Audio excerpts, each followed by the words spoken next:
Bien, hermanos, bueno, pues vamos a pasar a la palabra, si les parece. Y el primer versículo que vamos a leer esta tarde se encuentra en Génesis capítulo 3. Les invito a que vayan ya a esa parte de la Biblia a buscar ese texto. Y, bueno, se me olvidó quitar la pizarra. Este fue el estudio que estuvimos dando el domingo pasado acerca de la bendición sacerdotal. Por si alguien dice, bueno, ¿y eso qué es? Bueno, eso fue de lo que hablamos el domingo. En esta tarde, pues estamos aquí, hermanos de Uruguay, de Ecuador, de Cuba, de Colombia, de Venezuela, en fin, de diferentes lugares, ¿no? Así que eso no es algo que podemos tener todos en común, porque hay de diferentes nacionalidades y hay hombres, hay mujeres, unos tienen una estatura, otros tienen otra, unos son más guapos, otros son más, en fin, no tan, bueno, el Señor sabe todo. Unos tienen un tipo de sangre, otros tienen otro tipo de sangre, unos tenemos unas huellas digitales, otros tienen otras huellas. Y en eso no vamos a ponernos nunca de acuerdo, porque aunque queramos es imposible. Pero hay algo que si miras a tu alrededor, a todos los hermanos que están a tu derecha, a tu izquierda, delante o detrás, todos en esta tarde tenemos algo en común. Yo sé que a lo mejor los más espirituales dirán, pues tenemos en común que tenemos una salvación en Cristo Jesús. Sí, por supuesto, hermano, eso sobra el decirlo, eso está claro. Pero hay algo que no nos hemos dado cuenta, es algo evidente, y es que todos los que estamos aquí estamos vestidos. ¿Sí o no? Cada vez que te pones una camisa, un pantalón, una falda o una chaqueta, aunque sea la más cara, la más moderna, la más hermosa del mundo, cada vez que te vistes, recordamos algo que pasó en el principio de los tiempos. Y vamos a leerlo en esta tarde. Se encuentra en Génesis capítulo 3. El libro del Génesis es un libro extraordinario, un libro precioso. Los dos primeros capítulos nos hablan del poder creador de nuestro Dios, cómo con el poder de su poderosa palabra, valga la redundancia, creó todo lo que existe, todo lo que nuestros ojos pueden ver, incluso lo que nuestros ojos no pueden ver, pero que fue creado con el poder de su palabra, animales, árboles, estrellas, planetas, incluido el hombre. Sin embargo, cuando vamos al capítulo 3, encontramos lo que alguien ha titulado la ruina, la ruina. Todo venía muy bonito, la creación, ¿verdad? Todo puesto en su sitio, Dios había suplido compañera idónea para el hombre, Dios había suplido los alimentos, Dios había suplido absolutamente todo, pero lamentablemente en el capítulo 3 todo cambia. Y a partir del capítulo 3 las cosas van a ser muy diferentes. Para el hombre, para la mujer, para los animales, para la creación, para el mundo espiritual, absolutamente todo cambia. Empezamos a leer, si queréis, a partir del versículo 1. Estamos en Génesis capítulo 3, versículo 1, donde dice, pero la serpiente era astuta, más que todos los animales del campo que el Señor había hecho. La serpiente, no dice Satanás. Este animal tenía una característica que la Biblia destaca. Dice que era astuta, y la palabra astuta y la palabra desnudo, que ahora vamos a leerla, es exactamente igual, solamente que se pronuncia diferente, pero se escribe exactamente igual. Ahora hablaremos de ello. La cual le dijo a la mujer, ¿con que Dios os ha dicho no comáis del árbol del huerto? Y la mujer le respondió a la serpiente, del fruto de los árboles del huerto podemos comer, pero del fruto del árbol que está en medio del huerto, dijo Dios, no comeréis de él, ni le tocaréis, para que no muráis. Entonces la serpiente le dijo a la mujer, no moriréis, sino que sabe Dios que el día que comáis, serán abiertos vuestros ojos, y seréis como Dios, sabiendo el bien y sabiendo el mal. Versículo 6. Vio la mujer que el árbol era bueno para comer y que era agradable a los ojos y árbol codiciable para alcanzar la sabiduría, y tomó de su fruto y comió, y dio también a su marido, el cual comió así como ella.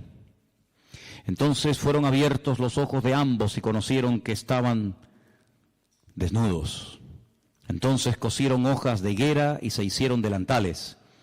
Y oyeron la voz del Señor Dios que se paseaba en el huerto al aire del día, y el hombre y su mujer se escondieron de la presencia del Señor Dios entre los árboles del huerto. Mas el Señor Dios llamó al hombre y le dijo, ¿dónde estás tú? Y él respondió, oí tu voz en el huerto y tuve miedo porque estaba desnudo y me escondí. Y dijo Dios, ¿quién te enseñó que estabas desnudo? ¿Has comido del árbol que yo te mandé que no comieses? Y el hombre respondió, la mujer que me diste por compañera me dio del árbol y yo comí. Entonces el Señor Dios le dijo a la mujer, ¿qué es lo que has hecho? Y la mujer dijo, la serpiente me engañó y comí. Y el Señor Dios le dijo a la serpiente, por cuanto esto hiciste, maldita serás entre todas las bestias y entre todos los animales del campo. Sobre tu pecho andarás y polvo comerás todos los días de tu vida. Pondré enemistad. Ahora viene la primera profecía de la Biblia. La primera palabra profética que arroja un rayo de esperanza de que va a ser restaurado el hombre en el futuro, pero a un alto precio. Y la profecía dice así, pondré enemistad entre ti y la mujer, entre tu simiente y la simiente suya.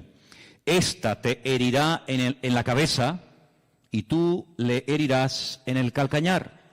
Y a la mujer le dijo, multiplicaré en gran manera los dolores de tus preñeces. Con dolor darás a luz los hijos y tu deseo será para tu marido y él se enseñoreará de ti. Y al hombre le dijo, por cuanto obedeciste a la voz de tu mujer y comiste del árbol que te mandé diciendo, no comerás de él, maldita será la tierra por tu causa, con dolor comerás de ella todos los días de tu vida. Espinos y cardos te producirá y comerás plantas del campo. Con el sudor de tu rostro comerás el pan hasta que vuelvas a la tierra, porque de ella fuiste formado, pues polvo eres y al polvo volverás. Y ahora es la primera vez que vemos al hombre que le pone nombre. Hasta el momento la llamaba mujer, varona, pero ahora le pone un nombre, Adán, a la mujer, y le llama Eva. Y aquí hay un juego de palabras que no se aprecia en español, Eva, por cuanto ella es madre de todos los vivientes, que viene de la raíz Hai, que significa vida. Y el Señor Dios hizo al hombre y a su mujer túnicas de pieles y los vistió. ¿Cuántos dicen amén? Muchas veces la gente se pregunta, pero bueno, ¿esto realmente fue así? ¿O esto es una forma alegórica, un poco rayando una especie de cuento para niños, para que sepamos más o menos lo que fue, lo que ocurrió o lo que no ocurrió? Es decir, ¿esto es literal o esto es alegórico? ¿Hubo realmente una serpiente que el diablo utilizó para hablar a través de ella? ¿Hubo realmente un árbol llamado el árbol de la vida y otro al lado llamado el árbol de la ciencia del bien y del mal? ¿Realmente el hombre y la mujer estaban desnudos en un lugar, en un paraíso, en una especie de huerto regado por 4 ríos, entre los ríos Éufrates y Tigris, que abarcaba desde Irak hasta Egipto? ¿Realmente eso existió? ¿Realmente hubo un hombre llamado Adán y Eva, y bueno, y todo esto del hombre de Cromañón, y el hombre de Java, y el hombre de Neandertal, y todo esto que es que la ciencia dice, y el tema de la evolución? ¿Todo esto es real o es una forma, repito, alegórica de contar una realidad? Bueno, de toda la vida, los creyentes, los que estudiamos la Biblia, hemos creído que el libro de Génesis es un libro que tiene una literalidad total y absoluta. Si nosotros ponemos en duda, si cuestionamos la literalidad del capítulo 3 del Génesis, por la misma regla de 3 tenemos que dudar de que el capítulo 1, el capítulo 2, el capítulo 4, el 5, así sucesivamente, también sea literal.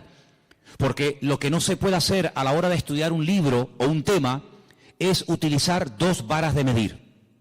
Nosotros aquí en Canarias, en España, en Europa, salvo en Inglaterra, tenemos unas medidas, ¿verdad? Metros, centímetros, kilómetros, etcétera. Pero si fuéramos a Inglaterra o a Estados Unidos, a otros países, ellos tienen otras medidas. Ellos trabajan con pulgadas, con yardas, con millas, etcétera. Nosotros trabajamos con otro tipo de medidas. Pero cuando usted va aquí a una ferretería, cuando usted va a un lugar para comprar herramientas, pues, en fin, las medidas usted las tiene que dar en las medidas que se usan aquí, no en las medidas con las que se puede trabajar en Inglaterra, en Estados Unidos o en cualquier otra parte del mundo. Cuando nos acercamos a la Biblia, no podemos decir, bueno, el capítulo 1, pues sí, hombre, es literal, porque tampoco me crea tanto problema, ¿no? El ver que Dios, con el poder de su palabra, pues fue creando progresivamente una serie de cosas. Ahí pues casi no hay problema, pero esto de la serpiente, del arbolito, que si comieron, que si no comieron, pues como choca un poco con nuestra especie de racionalidad, pues entonces decimos, bueno, esto tiene que ser algo alegórico, no puede ser algo real. Tendríamos un gravísimo problema si comenzamos a interpretar un capítulo literal, otro alegórico, uno literal, otro alegórico, porque entonces, ¿quién es el que establece que este es literal? ¿Quién es el que establece que este es alegórico? ¿Tú? ¿El conjunto de los hermanos de la iglesia? ¿Una serie de teólogos? ¿Los pastores? ¿Los maestros de la Biblia? ¿Los traductores? Es muy complicado. La hermenéutica nos obliga, es decir, la ciencia que nos obliga a la correcta interpretación de los textos bíblicos, nos obliga a utilizar una sola vara de medir. No podemos utilizar dos sistemas de interpretación de un mismo pasaje porque tendríamos unos problemas terribles.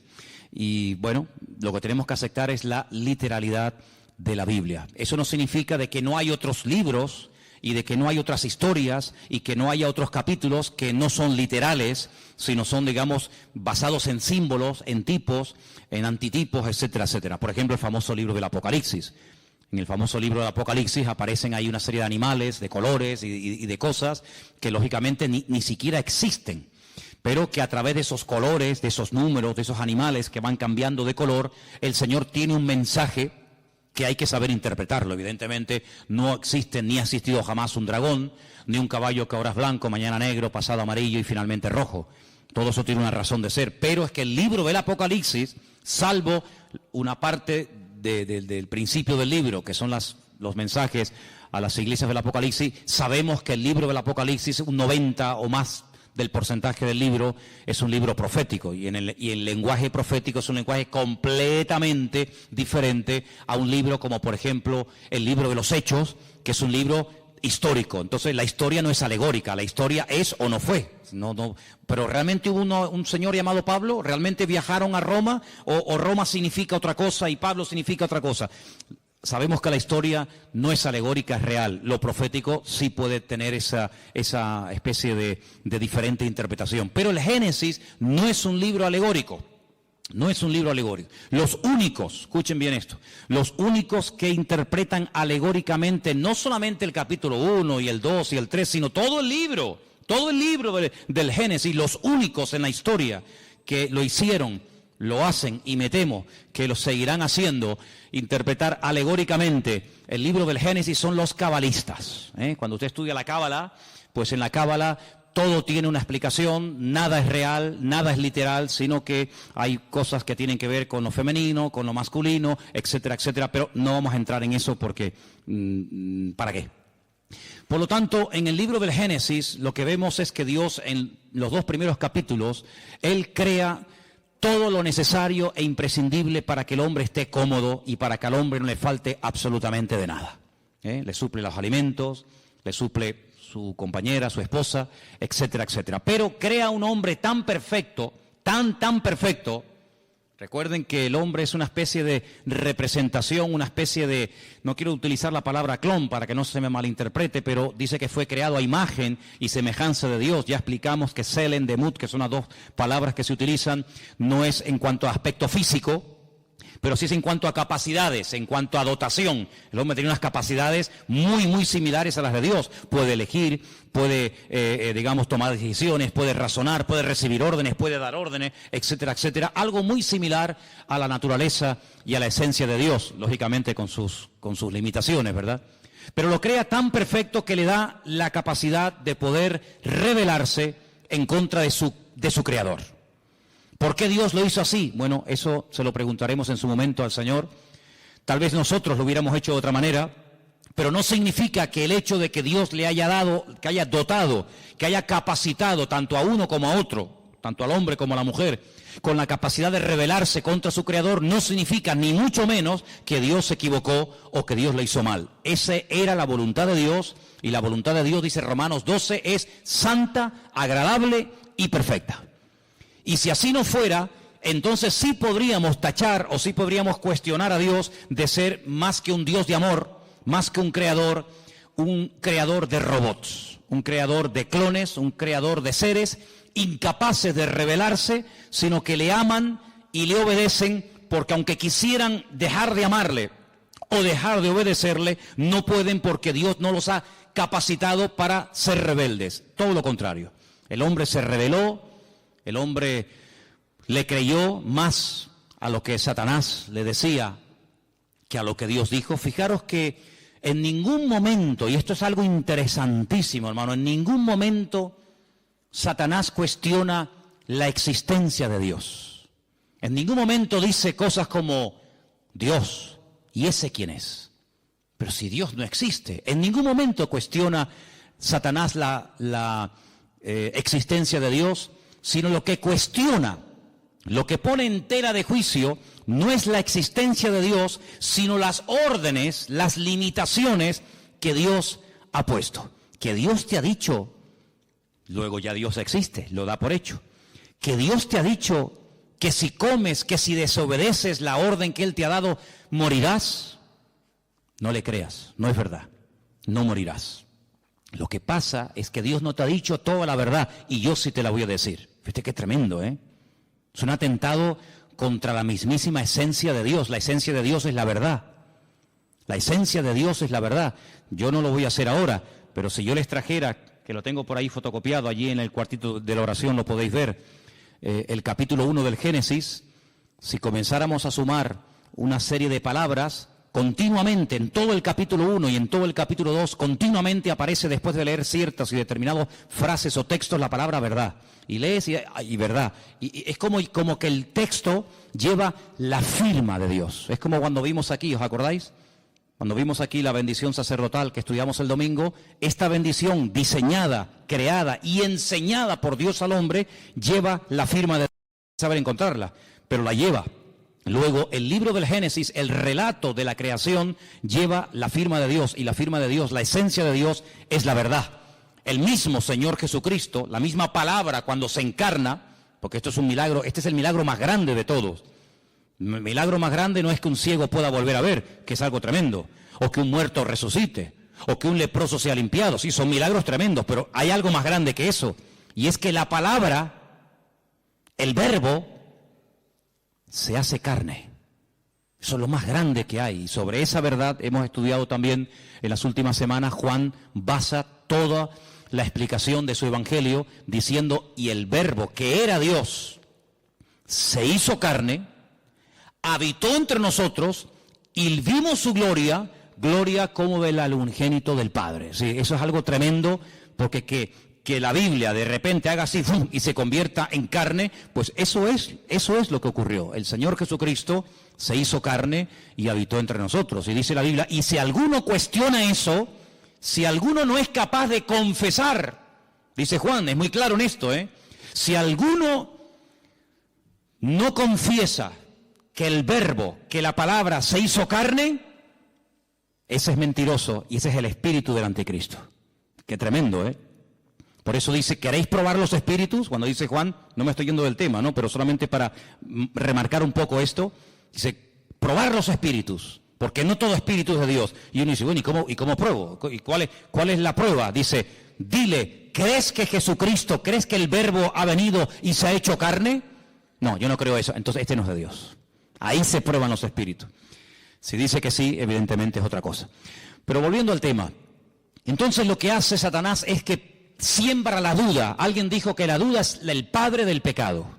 En cuanto una persona comience a dudar de que la palabra de Dios es la palabra de Dios, de que Dios existe o no existe, de que hay infierno o no, de que Dios es bueno o no tan bueno, en el momento en el que ese virus, ese veneno llamado duda, entre en tu vida, amigo, como no lo frenes y como no contrarrestes y ataques y neutralices ese veneno, ese virus, con la verdad, porque la verdad es lo que mata la duda, eres hombre muerto. Y eso fue lo que Satanás comenzó a hacer.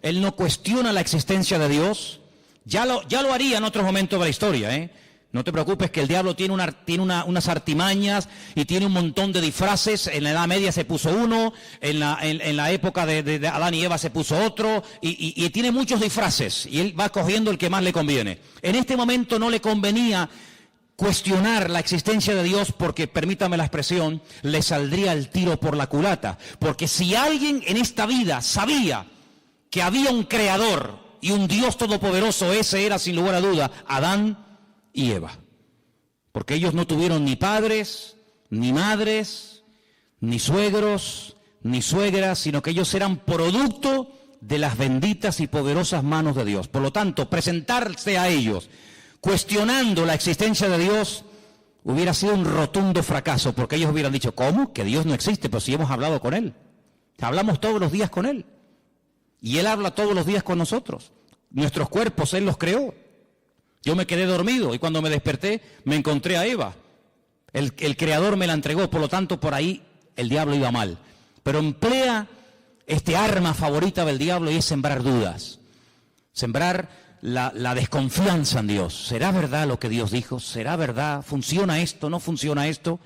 Y entonces todos sabemos que esta persona desobedece, esta persona peca. Y fíjate qué curioso, lo primero que esta gente hace es sentir miedo, sentir vergüenza y esconderse del Creador con el cual antes hablaban y tenían una comunión tremenda. Cuando el Señor busca al hombre en el jardín del Edén y le dice, ¿por qué te escondes? Dice, porque oí tu voz y tuve miedo. ¿Tuviste miedo? ¿Y de dónde viene ese miedo? Luego el miedo es engendrado por el pecado. Si el pecado produce miedo, cuando una persona no tiene una relación íntima y segura con el Señor, tiene temores, y los temores son tan variados: miedo a la muerte, miedo a ser abandonado, miedo a caer enfermo, miedo a perder el trabajo, miedo a que mi marido se vaya con otra, miedo a no sé qué. Sí, es un abanico terrible, y eso el hombre comenzó a sentirlo, el hombre comenzó a experimentarlo, y el hombre llegó a tener hasta miedo de su propio Dios, de su propio Creador. Y le dice algo tremendo, le dice, es que también me oculté de ti porque estaba desnudo. Ahora, yo les dije que en el versículo 1, en el versículo 1 de Génesis, 3:1 de Génesis, describe a la serpiente como una criatura astuta. La palabra astuta en hebreo es arum, arum.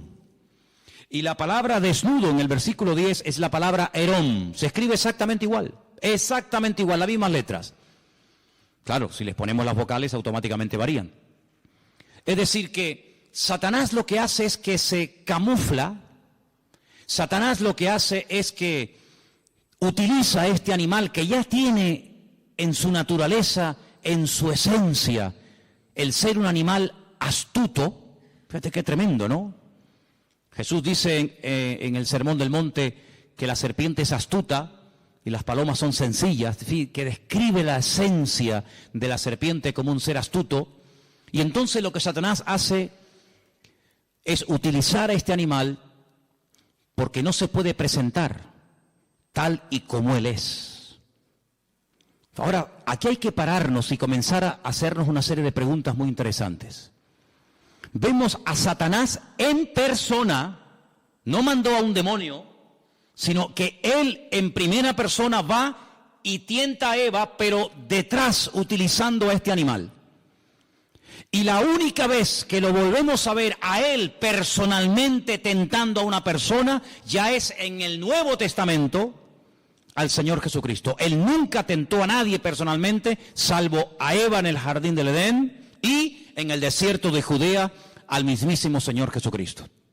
Con la gran diferencia de que en Génesis capítulo 3 va, digamos, disfrazado, escondido, parapetado dentro de aquel animal, y en el desierto no le va a servir ningún disfraz, sino que va a cara descubierta, porque delante del Señor no hay disfraz, no hay careta que valga, sino que delante del Señor dice que todos estamos desnudos delante de la presencia del Señor. ¿Te das cuenta? Pero el apóstol Pablo, que es un hombre que describe como nadie, el mundo espiritual, porque ahora hablaremos un poco de esto, Él dice que Satanás es capaz, en momentos puntuales, si es necesario, disfrazarse, vestirse como si fuera un ángel de luz. Y ha habido casos en la historia, pero tremendos, de personas que dicen que han tenido la visita de ángeles, que les han revelado cosas y esas cosas las han escrito. Y bueno, y por ahí nació el famoso libro del Mormón, que es el que usan los mormones. Y cuando se le pregunta a los mormones, ¿y de dónde salió el libro del Mormón? Pues ellos te dicen que un ángel llamado Moroni despertó una noche a este joven llamado Joseph Smith y lo llevó a un lugar donde le mostró unas planchas de oro que estaban escritas en un idioma que él no conocía, y este ángel le mostró la interpretación de aquellas planchas de oro y le dio un mensaje que está en el famoso libro del Mormón. Y otra persona que presume de que un ángel del cielo bajó y le daba revelaciones es nada más y nada menos que el falso profeta llamado Mahoma, porque Mahoma es un falso profeta, ¿verdad?, que dice que recibió las enseñanzas de un ángel, pero un ángel evidentemente que no era un ángel de Dios, era un demonio, porque el apóstol Pablo dice en Gálatas capítulo 1 que si un ángel del cielo baja y nos predica un evangelio diferente al que hemos oído, no lo creáis, sea anatema, porque no hay otro evangelio que el que está escrito en la palabra de Dios. ¿Cuántos dicen amén? Así que en momentos puntuales Satanás incluso ha sido capaz de disfrazarse y de hacerse pasar como un ángel bueno, un ángel de la guardia, un ángel que viene a darte buenas vibraciones, buena energía, como dicen algunos por ahí. Ahora, fijaros qué interesante, porque Eva y Adán y Eva no tenían conocimiento, y esto es muy importante y yo sinceramente nunca lo he oído. Ellos no tenían conocimiento del mundo espiritual. El único conocimiento del mundo espiritual que tenían es que hay un creador que no se puede ver, pero que habla y les oye cuando ellos le hablan a Dios. Pero ellos no tenían ningún conocimiento del mundo espiritual. Pero el mundo espiritual evidentemente ya existía y era real, puesto que cuando uno comienza a leer la Biblia desde el principio, uno se encuentra que el que está hablando es Dios. Más adelante encontramos que Dios crea a un hombre. De ese hombre extrae a una mujer. Y encontramos a Dios, al hombre y a la mujer. Capítulo 1 y capítulo 2. Pero cuando vamos al capítulo 3 nos encontramos que ya no hay 3, ahora hay 4. Ahora seguimos teniendo evidentemente al Creador, a Dios, a Eva, a su marido Adán y a Satanás, utilizando a esta serpiente. Y la pregunta lógica es, ¿dónde dice en Génesis 1 o en Génesis 2 cuándo fue creado este personaje? Porque no vemos en ningún momento en el libro del Génesis, ni en Éxodo, ni en Levítico, ni en Número, ni en Deuteronomio, no vemos en ningún momento que este ser existía. Sin embargo, la palabra de Dios en Ezequiel capítulo 28, ahora leeremos algunos versículos, el Señor dice que este querubín, lo llama así, querubín protector, grande y protector, estuvo en el jardín del Edén. Luego hay una creación que no se relata en Génesis capítulo 1 ni en Génesis capítulo 2, pero que ya existía. Vemos que Satanás ya no es ese querubín protector encargado de la música, de la alabanza y de la adoración, sino que es un ser maligno que lo que pretende es separar al hombre de Dios. Luego ya su naturaleza no es una naturaleza sana, una naturaleza buena, sino que su objetivo es arruinar. Su naturaleza ahora es maligna, perversa. El Señor dijo, es un ladrón. Viene a hurtar, a matar y viene a destruir. Y aquí lo vemos, haciendo su primer intento en la historia de la humanidad, queriendo matar la comunión del hombre con Dios, queriendo separar al hombre de Dios, creando distanciamiento, creando mal ambiente, ¿verdad? Así que vamos a Ezequiel capítulo 28 para que veáis cómo en este libro, que por supuesto, sobra el decir, no existía en los tiempos de Adán y Eva. Adán y Eva nunca leyeron el libro de Ezequiel. En el capítulo 28 se describe la naturaleza de este personaje. Ezequiel 28:12 viene hablando del rey de Tiro, pero en medio del mensaje de Dios al rey de Tiro, mete otro mensaje que complementa lo que viene diciendo y dice lo siguiente: Hijo de hombre, levanta endechas sobre el rey de Tiro. Tiro es una ciudad que está al norte de Israel, no entraba dentro del territorio de Israel, está bien al norte, ¿verdad? Y dile, así ha dicho el Señor, tú eras el sello de la perfección, lleno de sabiduría y acabado de hermosura. Solamente escucha estas tres características, son impresionantes, ¿eh? De ningún ser en la Biblia el Creador habla en semejantes términos. Los vuelvo a repetir: sello de la perfección, lleno de sabiduría y acabado de hermosura. Cuando Dios da algo no lo quita. Luego, aunque este ser fue arrojado de la presencia del Señor, su sabiduría, su hermosura y sus cualidades recibidas de parte de Dios se las llevó con él. Pero ahora dice algo tremendo. En Edén, ¿cómo sabemos que ya no está hablando del rey de Tiro? Bueno, por sentido común. En Edén no estuvo nunca el rey de Tiro. El rey de la ciudad de Tiro nunca estuvo en Edén. Luego ya no está hablando del rey de Tiro, sino ahora dice, en Edén, en el huerto de Dios estuviste. Ay, amigo. De toda piedra preciosa era tu vestidura. Yo les voy a pedir un favor a partir de ahora. Cuenten las piedras preciosas que yo voy a comenzar a leer a partir de ahora, por favor. Cuéntenlas, ¿sí? En Edén, en el huerto de Dios estuviste. De toda piedra preciosa era tu vestidura. Empiezo. De cornerina, topacio, jaspe, crisólito, berilo, iónice, zafiro, carbunclo, esmeralda. Y luego el oro es otra cosa, ¿no? No es una piedra preciosa. Los primores de tus tamboriles y flautas estuvieron preparados para ti en el día de tu creación. Luego es un ser creado, no es un ser eterno. En el día de tu creación.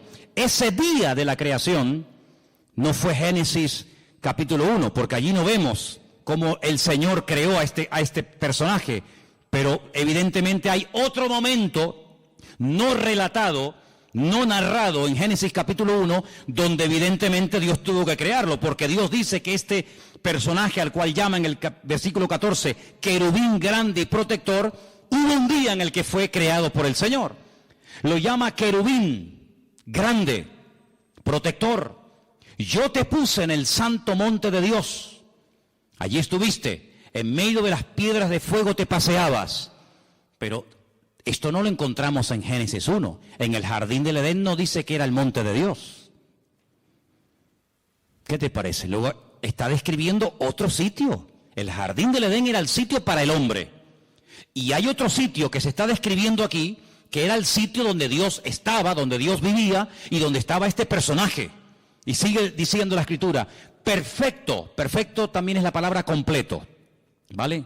La misma palabra, shelem, es igual para perfecto que para completo. Así que si quieren leer completo eras o perfecto eras, da igual. En todos tus caminos, desde el día, le vuelvo a repetir, que fuiste creado hasta que se halló en ti maldad.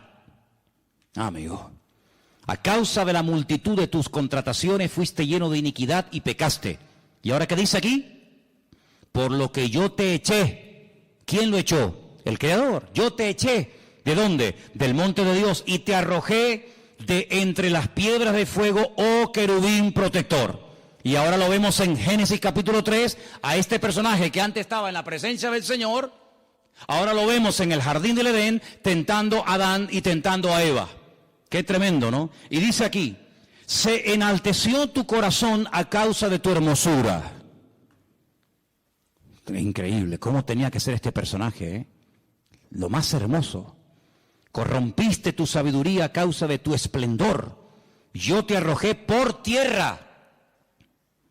Delante de los reyes te pondré para que miren en ti.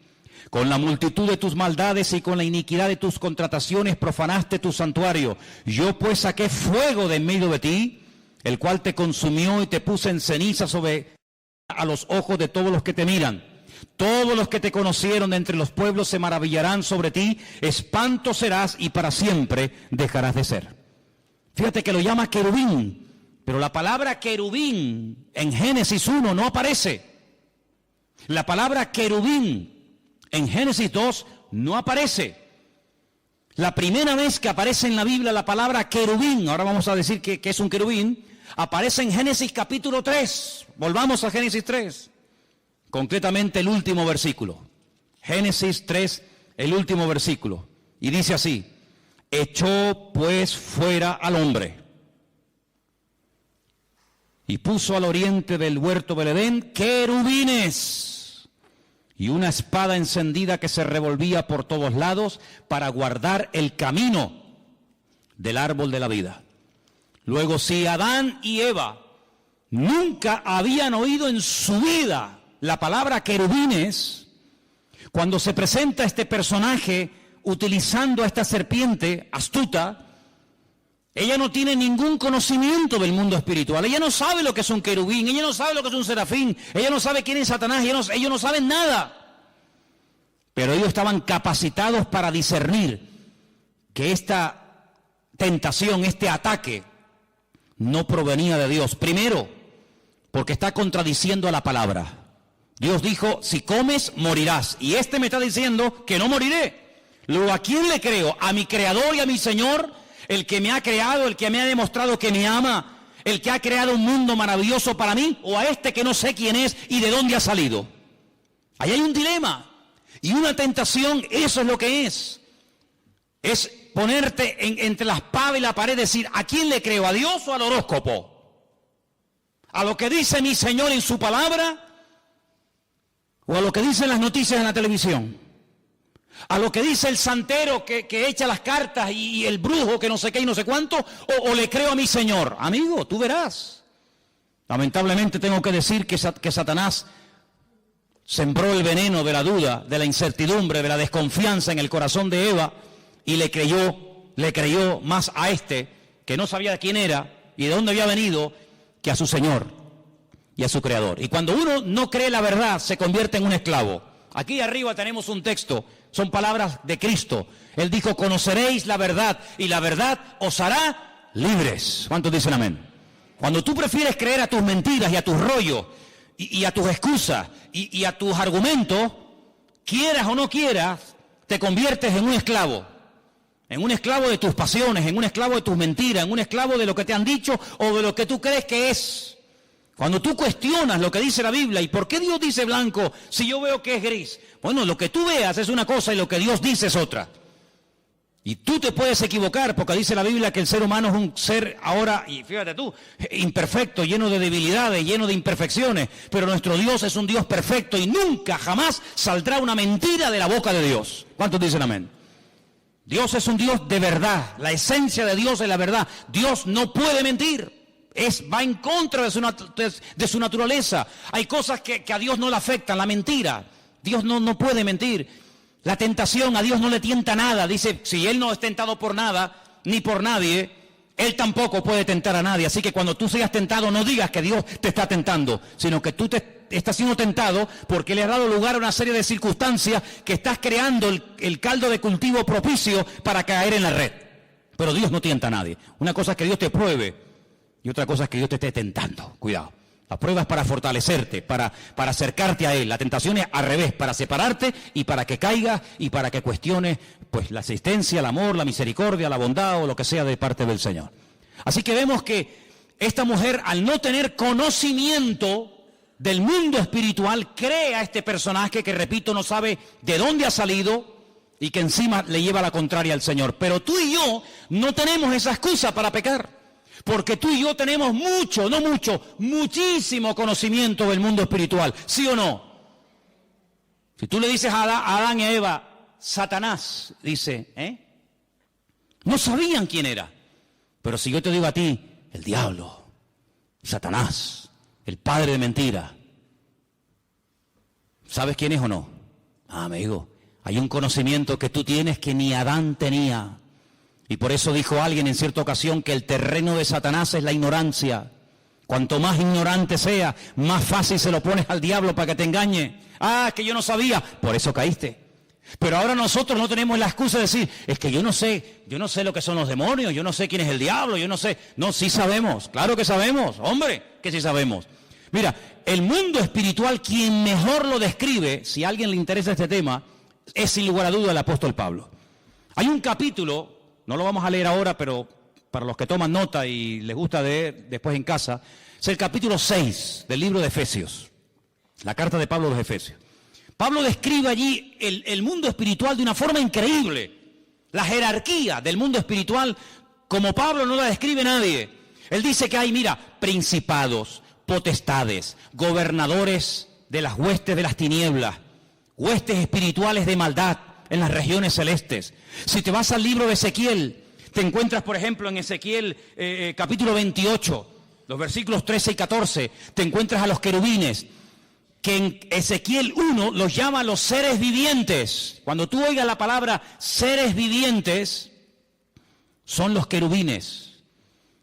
Qué curioso que cuando dice la Biblia que el Señor mandó a construir el tabernáculo con todo el mobiliario, ¿se acuerdan? Con la menorá, con la mesa de los panes, con el altar del incienso, el altar del sacrificio, con el arca de la alianza. Dice que dijo, encima del arca, en la tapa, quiero que construyas 2 querubines, porque son los que van a proteger la presencia del Señor. Que puso el Señor en el huerto del Edén para que no dieran marcha atrás y alargaran la mano y comieran del árbol de la vida que producía la vida eterna. Querubines, protectores. Luego los querubines tienen, entre comillas, la función de proteger, de cuidar, de rodear el trono del Señor. Digamos que serían, entre comillas, para que nos entendamos, su especie de guardaespaldas, para que nos entendamos. Los serafines, que son otros seres angelicales que están en la Biblia, quien mejor lo describe es Isaías, capítulo 6. Cuando él es llamado, dice, cuando el Señor me llamó, yo vi la gloria del Señor. Y vi serafines que tenían 6 alas, con 2 volaban, con 2 tapaban su rostro y con 2 tapaban sus pies y decían continuamente, santo, santo, santo es el Señor, toda la tierra está llena de la gloria del Señor. Entonces te das cuenta que en la Biblia hay serafines, querubines, ángeles. ¿Quién se le presentó a María cuando le dijo, escucha mujer, bendita eres tú entre todas las mujeres? A partir de ahora te llamarán bienaventurada, porque llevarás en tus entrañas, llevarás en tu vientre, nada más y nada menos que al bendito Hijo de Dios. Un arcángel. ¿Quién? Gabriel. Luego dice, hay serafines, hay querubines, hay un arcángel que se llama Gabriel. Luego te vas al libro de Daniel y te encuentras que hay otro arcángel tremendamente poderoso que se llama el arcángel Miguel, el gran príncipe, dice Daniel 12, que está de parte de los hijos de tu pueblo. Te das cuenta que describe un mundo espiritual tremendo. Es decir, no lo podemos ver con nuestros ojos, pero eso no significa de que no existan. Hay gente que dice en su ignorancia, yo si no veo no creo. Pues por esa misma regla de 3 usted no cree en Júpiter, ni en Plutón, ni en Marte, ni en montones de cosas que existen, simplemente por el argumento ridículo y absurdo de que usted no lo ve. Bueno, hay millones de cosas que nuestros ojos no ven, pero sin embargo, ¿usted ha visto alguna vez algún átomo? ¿Ha visto alguna molécula? ¿Ha visto los protones y los neutrones? ¿Ha visto alguna vez eso? No, pero existen y están aquí ahora mismo. Y en este momento aquí dentro hay miles de voces, de radio, de onda, ¿verdad? Radio de frecuencias que están aquí, las ondas, ahora no se oyen, no se pueden ver, porque no tenemos un receptor, pero si pusiéramos una radio y la encendemos, automáticamente oímos que la radio está hablando. No, la radio no está hablando, la radio está reproduciendo por ese famoso invento de Marconi, el italiano, ¿no? Que fue capaz de captar esas ondas y ponerlas en un receptor y uno puede hablar, oír en italiano, en japonés, en árabe, en chino, en lo que sea. Una persona que está a miles de kilómetros de Tenerife, pero lo oímos hablar aquí, o ver un partido de fútbol que se está llevando a cabo en África, o sabe Dios dónde.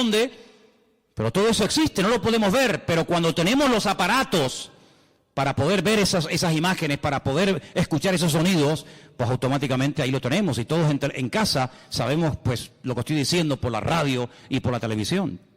Entonces, pero Adán y Eva en aquel momento, vamos a decir, entre comillas, que eran ignorantes del mundo espiritual. Ellos no sabían realmente lo que significaba todo eso, pero uno tiene que tener discernimiento, hermano. Cuando algo venga a su mente, cuando algo venga a su vida, que no está escrito en la palabra de Dios, descártelo, no lo crea, porque la palabra de Dios no se puede manipular, no hay que añadirle, no hay que ponerle. Si la palabra de Dios dice, eso no se puede hacer, no le quiere dar la vuelta y decir sí, pero no hay pero que valga. El Señor cuando dice una cosa lo dice para nuestro bien. Y cuando el Señor dice el día que ustedes coman de este árbol, ustedes van a morir, aunque ustedes no entiendan el concepto morir, pues claro, Adán y Eva decían morir, ¿y eso qué es? ¿Qué es morir? ¿Tú sabes lo que es morir? No. ¿Y tú? Yo tampoco.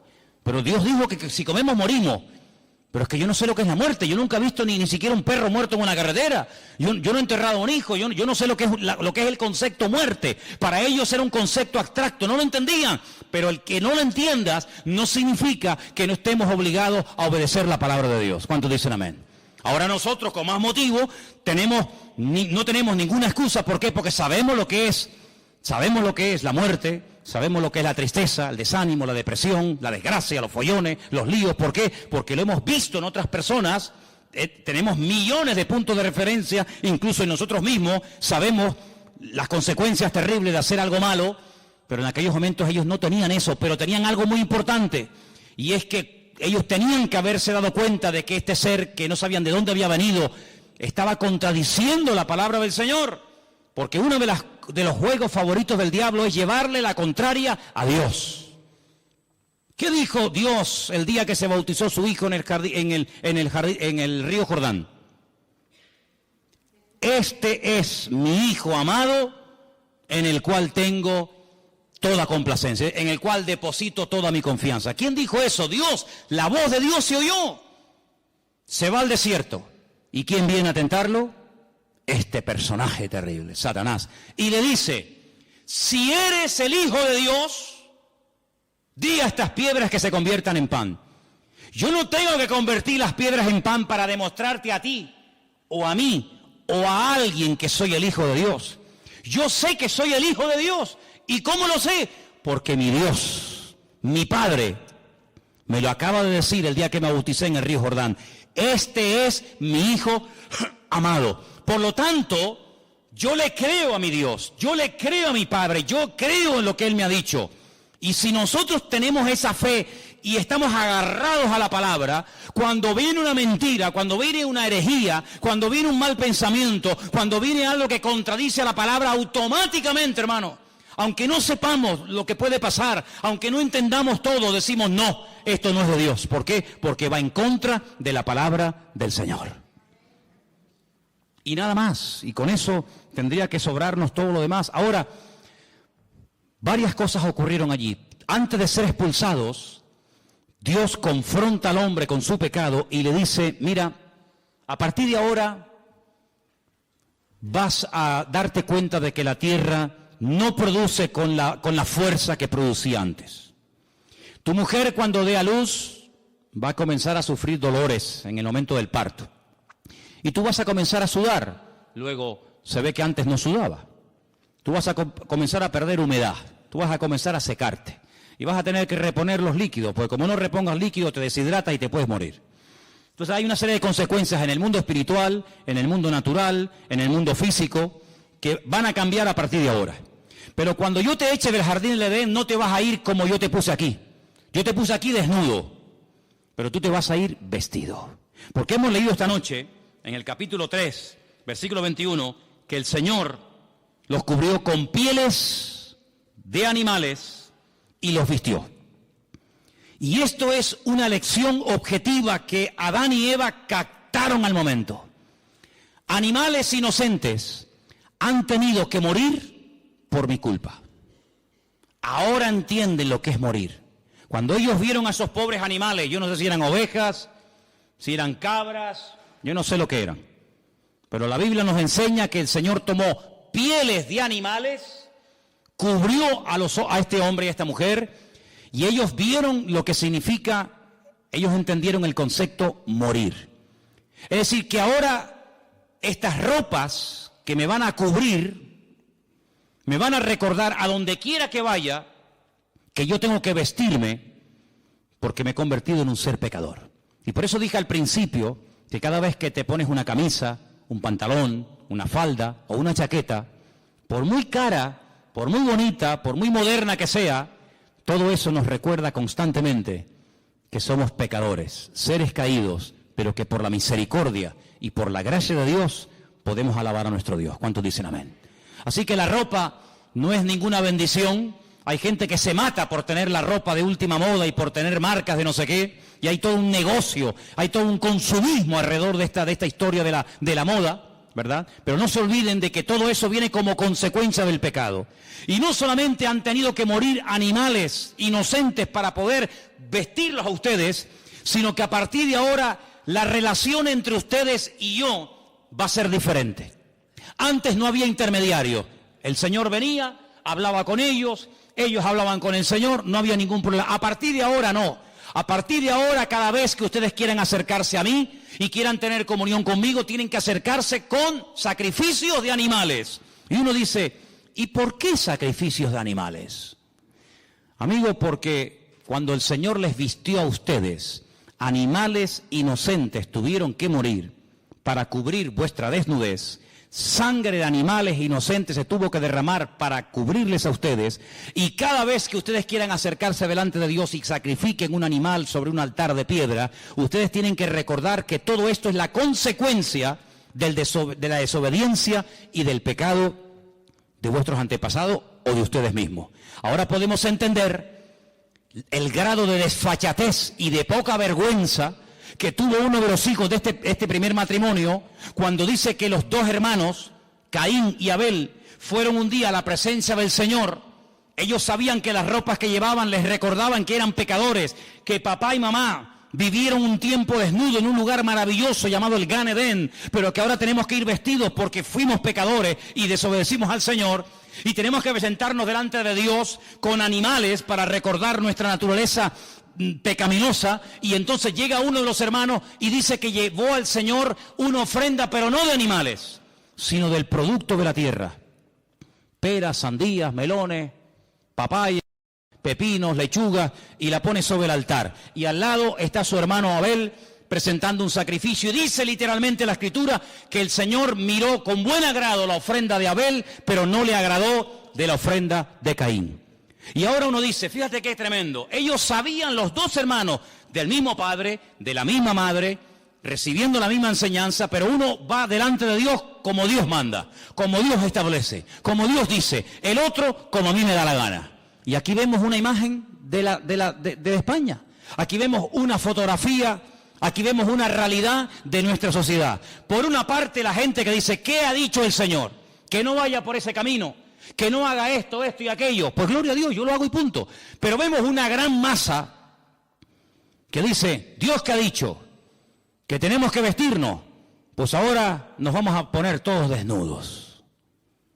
Es un acto de provocación contra Dios. Y si tenemos que hacer anuncios o programas de televisión donde la moda es ponernos desnudos, pues lo hacemos para llevarle la contraria a Dios. Y si Dios dice que hay que amar, nosotros odiamos. Y si Dios dice al Señor tu Dios adorarás y a Él solo servirás, nosotros nos vamos a crear millones y millones de dioses y de estatuas, y los vamos a adorar cuando nos dé la gana, y vamos a sacarlos cuando nos dé la gana, y cuando no nos dé la gana los dejamos metidos en los templos. Y esa es la imagen de Caín y de Abel. Pero fíjate qué misericordioso es el Señor, que a Abel no le dice ni media palabra. No le dice, muy bien, Abel, muy bien, hijo, muy bien. Veo que eres un chico obediente, lo que te han enseñado tus padres lo estás poniendo por obra, siga así, hijo, muy bien. Nada. ¿A quién le habló el Señor? A Caín. Dice, Caín, si hicieras lo bueno, si fueras por el buen camino, ¿no te bendeciría yo? ¿Por qué estás con esa cara de amargado? ¿Por qué estás con el semblante decaído? ¿Por qué miras con malos ojos a tu hermano? Si hicieras lo bueno, ¿no te bendeciría yo también a ti? Caín podía haber dicho, gracias Señor, perdóname. De sabios es rectificar, ¿sí o no? Nada. Le dice a su hermano, vamos a dar un paseíto por el campo. ¿Te apetece? Venga, vamos. Y se lo lleva a dar un paseo al campo. Mentira. Premeditación y alevosía. Se levanta contra su mismísimo hermano, se levanta y lo mata. Y dice, muerto el perro, se acabó la rabia. Dios le vuelve a hablar otra vez, pero Caín, ¿qué has hecho? ¿Dónde está tu hermano Abel? Y fíjate cómo le responde este personaje al Señor. ¿Y yo qué sé? ¿Y acaso yo soy guarda de mi hermano? Como diciendo, a mí qué me importa la vida de mi hermano. Pero Caín, ¿pero qué dices? Aunque lo quieras ocultar, aunque lo quieras disimular, aunque te quieras poner un disfraz como ya uno se lo puso y engañó a tu padre y a tu madre, la voz de la sangre de tu hermano Abel llama a mi presencia. Así que errante serás por toda la tierra, maldito serás y darás vueltas y vueltas y vueltas y no te sentirás a gusto en ningún lado. Estarás un día en el monte y quieres estar en la playa. Y cuando estés en la playa te quieres ir a la montaña. Y cuando es de día quieres que llegue la noche. Y cuando es la noche quieres que llegue de día. Y cuando hace frío, qué asco de frío. Cuando hace calor, que vas a ser un ser insatisfecho toda tu vida. Es lo que yo llamo el espíritu de Caín. Nada te agrada, nada te llena. Siempre estás quejándote por todo, hasta por lo que tienes. Y entonces Caín reflexiona y dice, Señor, grande es mi pecado, ahora te das cuenta que grande es tu pecado. Señor, y si yo voy por toda la tierra, y si alguien me quiere matar, ¿cómo me defiendo? Y ahí viene la misericordia. Es que es tremendo, Te acabas de cargar a tu hermano, me hablas con una prepotencia y una arrogancia terrible, pero ¿sabes lo que te digo? Te voy a poner una marca en tu frente, para que cuando alguien te vea, no te mate. Aún así el Señor le da una protección sobrenatural a este personaje, ¿no? Pero quiero terminar, porque hay material aquí para dar y vender, quiero terminar pidiéndoles a todos ustedes que se aprendan 3 números. ¿Sois capaces, no? ¿Sí o no? ¿Sí o no? Bien. 28, 28 y 21. Más fácil e imposible. ¿Sí o no? Éxodo 28. Ezequiel 28, Apocalipsis 21. A ver, díganlo ustedes solos. Éxodo 28, Ezequiel 28, Apocalipsis 21. Porque dice la Escritura, son las 3 únicas listas que hay en la Biblia de piedras preciosas. A mí me encantan las piedras preciosas. No tengo ninguna, a ver si me entienden. Pero me encantan las piedras. Para mí es algo tan hermoso. Un rubí, una esmeralda, un diamante, un zafiro. Son cosas preciosas, ¿no? Son muy bonitas. Pues el Señor le dice a Satanás en el principio a este querubín, yo te voy a poner una vestidura tan hermosa. ¿Cuántas piedras preciosas contaron cuando leí Ezequiel 28? 9. 9 más el oro, ¿no? 9. Vamos a poner 9. 9. ¿Cuántas piedras preciosas llevaba en el pecho el sumo sacerdote? 12, ¿seguro?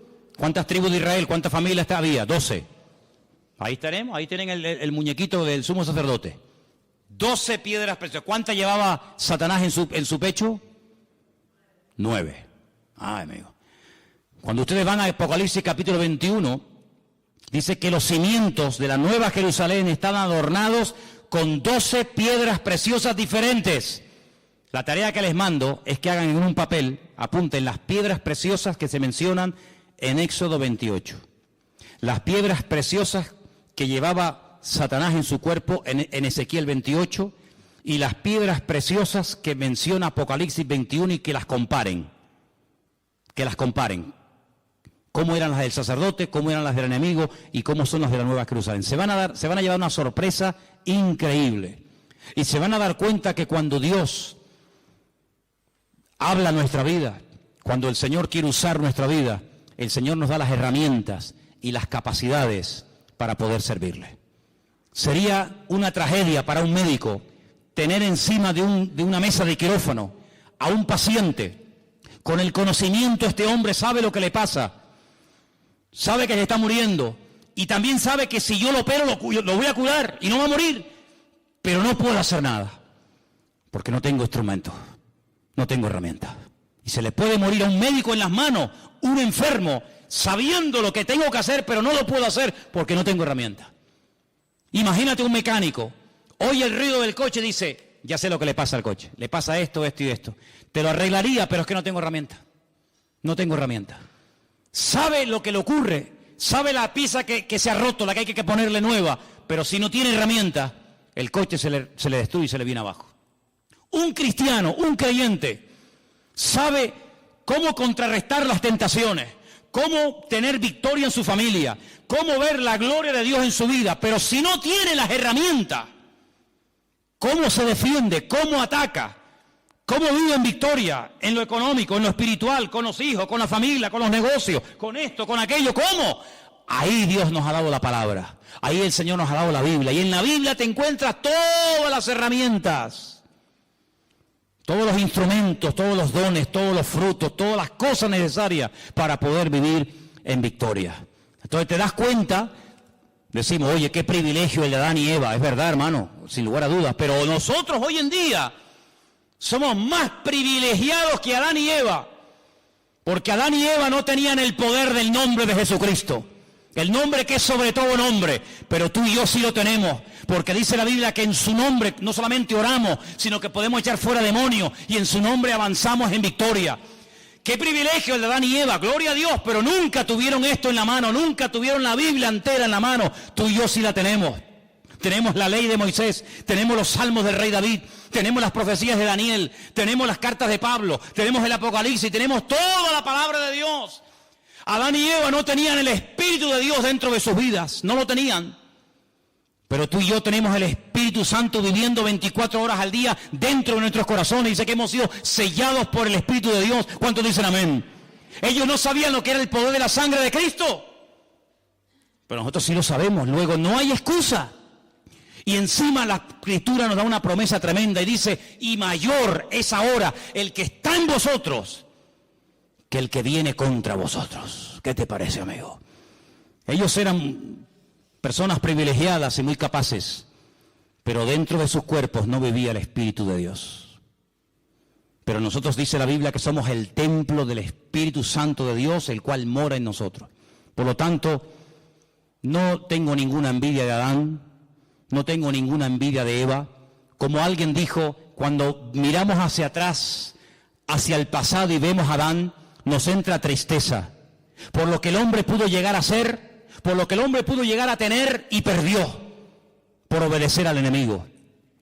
Pero cuando miro hacia adelante a mi Señor y a mi Dios, todo lo que Adán perdió lo podemos recuperar y con creces en el Señor Jesucristo. Porque en este hay muerte y desobediencia, pero en el segundo Adán, que se llama Cristo, según Romanos capítulo 5, hay bendición y vida eterna. Que puso el Señor para que no volvieran, porque sabía que iban a volver, iban a comer del árbol de la vida, iban a ser pecadores eternos, sin posibilidad de restauración, sin posibilidad de ser redimidos. Les hizo un favor diciéndole, váyanse de aquí, les hago un favor, si los dejo aquí la van a liar más todavía. Puso querubines para que no volvieran atrás. Pero ¿cómo termina el libro del Apocalipsis? Dice, el cielo se abrió y vi el árbol de la vida, el cual da frutos para la sanidad de las naciones. Y de ese árbol tú y yo, querido hermano y hermano, si vivimos en victoria y en santidad, vamos a poder comer lo que Adán y Eva no pudieron comer. Nosotros lo vamos a poder comer, porque ese árbol representa y tipifica nada más y nada menos que nuestra comunión y nuestra relación con nuestro amado Señor Jesús. ¿Cuántos dicen amén? Vamos a orar, hermanos, vamos a orar. Quedan muchas cosas por compartir, muchas cosas por decir, pero se nos fue el tiempo. Vamos a orar en esta tarde y pídale usted al Señor, Dios mío, ayúdame a obedecerte. Que no caiga yo en el error de pensar que yo tengo más razón que tú.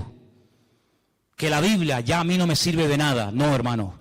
Adán y Eva perdieron todo por desobediencia. Pero por obediencia al Señor, por sometimiento a su palabra, podemos recuperar la paz. Podemos recuperar la fe. Podemos recuperar la victoria que Adán y Eva perdieron. Solamente es cuestión de someternos al Señor, a su palabra, y todas las cosas que el diablo le quitó a Adán y a Eva, en Cristo las podemos recuperar. Bendito.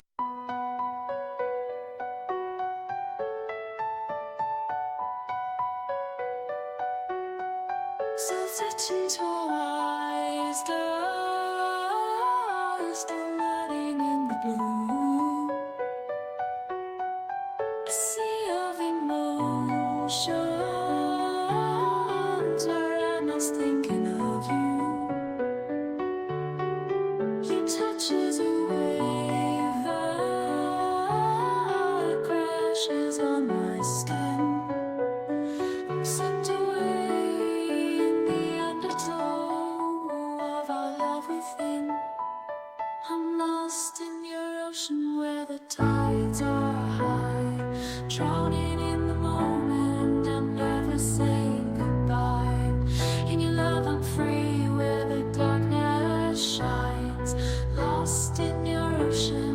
Bendito sea Dios. Todas las cosas que el ladrón robó, en Cristo Jesús las recuperamos. Padre Celestial, gracias te damos en esta noche por tu bendita y preciosa palabra. Dios mío, bendícenos y ayúdanos para que ningún deseo de desobediencia, de rebelión, nos traicione y nos aparte de tu palabra y de ti, Señor. Pon en nosotros el espíritu obediente de Cristo. Pon en nosotros el espíritu de sometimiento que Cristo tuvo a la voluntad del Padre, aunque la voluntad en un momento de su vida fue la muerte. Pero sabemos que cuando morimos, vivimos, y a veces cuando vivimos, morimos. Padre, en el nombre de Jesús, tómanos de tu mano, aparta al enemigo de nuestra vida, aleja al maligno de nuestro camino, y sé tú nuestra lumbrera, sé tú nuestro guía, nuestro pastor. Ve tú delante de nosotros, cubre nuestras espaldas, Dios mío, para que en el nombre de Jesús tu gloria siempre esté a nuestro lado. Bendice, Señor, a tu pueblo aquí presente, bendice a todos los hermanos que verán y escucharán este mensaje después, y que tu bendición nunca se aparte ni de nuestras vidas ni de nuestros hogares. Y te damos gracias por todo, en el bendito nombre de Jesús. Amén y amén.